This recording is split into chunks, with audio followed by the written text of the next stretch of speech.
Popcorn চ্যানেলে আপনাদের সকলকে স্বাগত। আজকে বানাবো অয়েল ফ্রি টেংরি কাবাব, যেটা প্রথমে লেগ পিস নিয়ে চিকেন লেগ পিস নিয়ে আমরা গা কেটে টক দই, জিঞ্জার গার্লিক পেস্ট, নুন, তন্দুরি মশলা আর চিলি ফ্লেক্স দিয়ে ম্যারিনেটেড করে রেখেছি প্রায় 3 ঘন্টা। তারপর এয়ার ফ্রায়ার নিয়ে তার মধ্যে আমি একটা অ্যালুমিনিয়াম ফয়েল দিয়ে চিকেনের লেগ পিসগুলোকে সাজিয়ে দিয়েছি।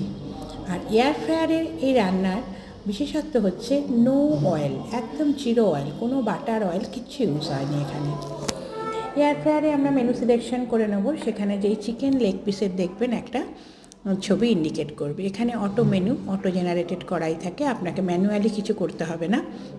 জাস্ট সিলেকশন করে এটাকে আপনারা অন করে দেবেন এবং অন করে দিলেই এটা নিজে নিজে 20 মিনিটের টাইমিং নিয়ে নেবে 200 ডিগ্রি টেম্পারেচারে।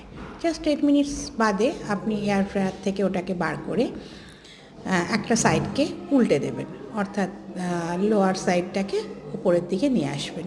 এবং আবারও মনে করিয়ে দিচ্ছি, কোনো তেল বাটার আমরা এখানে ইউজ করিনি।